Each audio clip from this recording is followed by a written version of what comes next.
नमस्कार दोस्तों, स्वागत है आपका हमारे चैनल गोविंद गोपाल में। फिर से एक बार दोस्तों, पिछले 3 दिनों से हमारा वीडियो बनाने का मन नहीं था, क्योंकि कहीं ना कहीं हमें ये लग रहा था कि शायद इस बार शिक्षा मित्र भी खाली हाथ लौटेंगे। क्योंकि जैसे ही हमें ये खबर मिली थी कि शिक्षा मित्र फिर से 2 गुटों में बंट गया है और उनका आपस में सामंजस्य नहीं बना है, कुछ लोग निदेशालय जा रहे हैं और कुछ इको गार्डन जा रहे हैं, वहीं लगा कि कहीं ना कहीं सरकार को एक संदेश मिल जाएगा कि अभी भी शिक्षा मित्र एकजुट नहीं हैं और अभी इनकी बात मानना भी ज़रूरी नहीं होगा।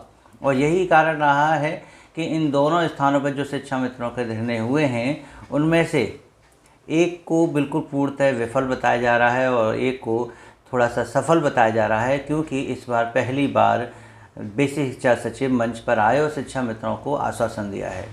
तो कहीं ना कहीं कंपैरेटिवली देखा जाए तो निदेशालय पर दिया गया धरना बेहतर रहा है इको गार्डन। जबकि आपको पता था कि इको गार्डन में शिव कुमार शुक्ला जी ने धरना रखा था, जहां पर बताते हैं कि लगभग 50 से 60 हज़ार शिक्षा मित्र पहुंचे थे और उनको ये पूर्ण उम्मीद थी कि धरना अनवरत तब तक चलता रहेगा जब तक माननीय मुख्यमंत्री से सीधे शिव कुमार शुक्ला जी नहीं मिल लेते हैं और उनके मुख से ये सुन के नहीं आते हैं कि कब तक शिक्षा मित्रों की समस्या का समाधान नहीं होगा।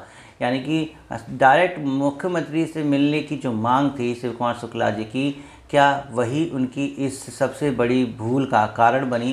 क्या इस सबसे बड़ी विफलता का कारण बनी? क्योंकि उन्होंने बिना कोई संदेश दिए, बिना कोई शिक्षा मित्रों को अवगत कराए हुए इको गार्डन से धरना समाप्त किया। आधी रात के बाद जब शिव कुमार शुक्ला जी वहाँ नहीं पहुँचे तो रात को ही पुलिस प्रशासन ने वो धरना वहाँ से ख़त्म कराया। सभी शिक्षा मित्र वहाँ से चले गए, सभी बसें चली गई। कुछ लोग रह गए थे जो रात को स्टे के लिए कहीं चले गए थे और सुबह जब वहाँ पहुँचे तो वहाँ इको गार्डन बिल्कुल खाली था। ये देख वहाँ के शिक्षा मित्रों को बहुत गुस्सा आया, क्योंकि ये धरना अनवरत कहा गया था और इसी वजह से 2-3 दिन की तैयारी के हिसाब से वहाँ शिक्षा मित्र पहुँचा था। अब क्या करें कि ऐसा क्या हुआ कि शिव कुमार शुक्ला जी ने बिना किसी को जवाब दिए हुए वो धरना ख़त्म किया है? क्या माननीय मुख्यमंत्री से उनकी मुलाकात हो पाई या नहीं हो पाई? बताते हैं कि मुख्यमंत्री कार्यालय से बार बार फ़ोन आने के कारण, दबाव के कारण ये धरना ख़त्म किया गया है। लेकिन इसका कारण क्या बताया? क्या कोई आगामी डेट दी गई बैठक की, या कुछ जो है शिक्षा मित्रों के लिए करने के लिए सरकार कह रही है? इको गार्डन से ऐसी कोई भी अपडेट नहीं मिली। जबकि निदेशालय पर आदर्श समायोजित शिक्षक शिक्षा मित्र वेलफेयर एसोसिएशन के नेतृत्व में जो धरना रखा गया था, जहां रीना सिंह जो हैं वो इस धरने को जो है संबोधित कर रही थी, तो वहाँ ये बताया गया है कि वहाँ हमें आश्वासन मिला है लिखित में कि 9 तारीख को एक बैठक होगी, जिसमें शिक्षा मित्रों के प्रतिनिधिमंडल वहाँ पे जाएंगे मिलने और वार्ता करेंगे। यानी इस धरने का कम से कम एक बैठक मिली है और वो बैठक है 9 तारीख की, और वहाँ पता चलेगा कि शिक्षा मित्रों के लिए सरकार कब क्या करेगी। लेकिन इको गार्डन पूरी तरह से विफल रहा। इको गार्डन के धरने से शिक्षा मित्र इतने नाराज़ हैं कि शिव कुमार शुक्ला जी के खिलाफ नारेबाजी इको गार्डन के गेट पर की है। आप देख सकते हैं वीडियो में। शुक्ला आके जवाब दो, शुक्ला आके जवाब दो, इको गार्डन आ जाओ, इको गार्डन आ जाओ। मुंह क्यों छिपाया है? चोर है। घर क्यों भागा है? मुंह क्यों छिपाया है? मुंह क्यों छिपाया है? रास्ते में आ गया। शुक्ला जी मुर्दाबाद, स्पेशल मुर्दाबाद शुक्ला। स्पेशल कैसे कहें, क्योंकि बहुत ज़्यादा गुस्सा शिक्षा मित्रों में इस समय भरा हुआ है, और वो भी पूरा इस संगठन को लेके। जबकि कहते हैं कि संगठन ने भले ही पिछले 1-1.5 साल से बहुत संघर्ष किया शिक्षा मित्रों को लेके, लेकिन वो सब का सब पानी में जा रहा है। क्यों? क्योंकि अब कोई जवाब उनको नहीं मिल रहा है। आपने एक वीडियो देखी होगी जहाँ महामंत्री जी ने, यानी सुशील कुमार यादव जी ने ये कहा था कि हम शिक्षा मित्रों को बस अब आखिरी बार बुला रहे हैं, इसके बाद हम आपको बुलाने के लिए कभी नहीं कहेंगे। तो आज लगता है जैसे उनकी बात सच हो रही है, क्योंकि उसके बाद तो शिक्षा मित्र आपके बुलाने पर भी नहीं जाएगा। क्योंकि शायद इस धरने से वो इतना समझ गए कि सरकार के दबाव में कह लीजिए या किसी भी दबाव में आके कह लीजिए, शिक्षा मित्रों को पीठ दिखा के जाने वाला व्यक्ति कभी भी उनका लीडर नहीं हो सकता है। और यही वजह रही होगी। और अगर इसकी वजह कुछ सही है और किसी विशेष कारण की वजह से धरना ख़त्म हुआ है, तो शिव कुमार शुक्ला जी एक समय आने के बाद अपने सोशल मीडिया के माध्यम से या शिक्षा मित्रों के सामने आकर अपने इस कृत्य का कारण ज़रूर बताएंगे। क्या कारण रहा है ऐसा, वो ज़रूर बताएंगे।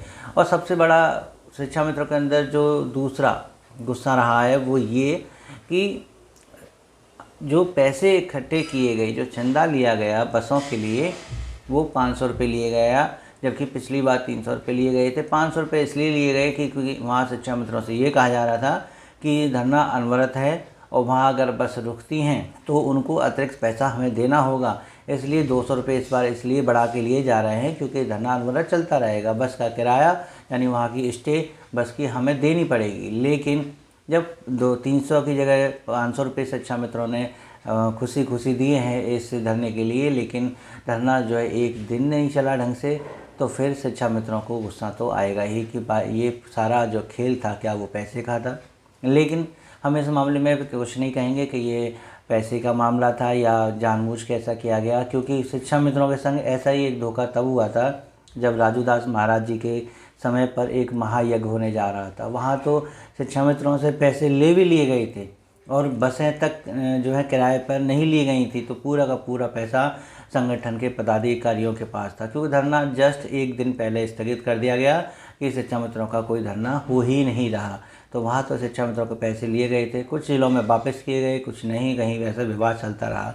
कुल मिला के शिक्षा मित्रों के नाम पर जब भी धरना लखनऊ में रखा जाता है तो शिक्षा मित्र अपनी आशाओं से तो हारता ही है, कहीं ना कहीं पैसों को लेकर भी ठगा जाता है। इस बात का अफसोस शिक्षा मित्रों को रहा है कि इस बार जितनी उम्मीद से संगठन पर विश्वास करके आगे गए थे, उतनी ही जो है बुरी तरह से हताश होकर वो वापस लौटे हैं। और जहाँ जिस संगठन को लेके पिछले 1-1.5 साल से कोई इतना सक्रिय नहीं दिख रहा था, आज उन्होंने सिर्फ एक निर्णय ये सही लेके कि निदेशालय पर धरना सही रहेगा, और देखिए उसका परिणाम ये निकला कि कम से कम बेसिक शिक्षा सचिव वहाँ पर आके मिले और उनसे वार्ता की और आश्वासन दिया कि 9 तारीख को बैठक होगी, तो कहीं ना कहीं कुछ सफल है। लेकिन कंपैरेटिवली ये भी बताया जा रहा है कि अगर 50 से 60 हज़ार की भीड़ लखनऊ निदेशालय पे होती, और देखिए वो निदेशालय कोई फील्ड में नहीं है, वो एक ऑन रोड जो है निदेशालय बना हुआ है, तो वहाँ 50 से 60 हज़ार की भीड़ अगर आ जाती तो पूरी तरह से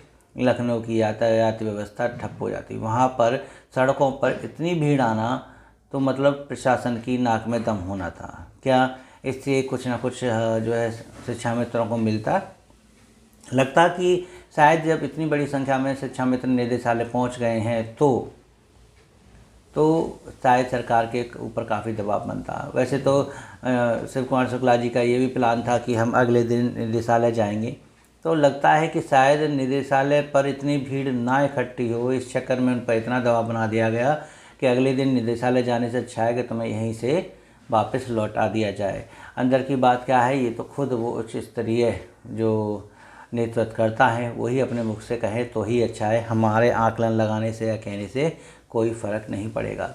लेकिन आपके अंदर कितना गुस्सा है नीचे कमेंट करके हमें ज़रूर बताइएगा कि आप क्या कहते हैं। तो सबसे बड़ी बात यह है कि अब शिक्षा मित्र करे क्या करना चाहे, वो समझ में नहीं आ रहा कि आगे भविष्य में वो अपनी बात रख भी पाएगा सरकार से या नहीं, क्योंकि सरकार ने से शिक्षा मित्रों ने हर तरीके से विनती करके देख ली, ज्ञापन देख लिया, सम्मान समारोह करके देख लिया, उनके लिए नारे लगा के देख लिए लखनऊ में, और अब धरना प्रदर्शन के नाम पर इको गार्डन में भी इकट्ठा होकर देख लिया, लेकिन परिणाम शून्य निकल रहा है। तो क्या शिक्षा मित्र बस ऐसे ही इंतजार करता रहेगा और 10,000 रुपये के अल्प मानदेय में विद्यालय में पढ़ाता रहेगा? उम्मीद ना करे अपने संगठन से कि कुछ हो सकता है। तो नीचे कमेंट करके हमें ज़रूर बताइएगा। वीडियो अच्छी लगे तो प्लीज़ उसे लाइक और शेयर कीजिएगा। चैनल पर नए हो तो चैनल को सब्सक्राइब कर लीजिएगा।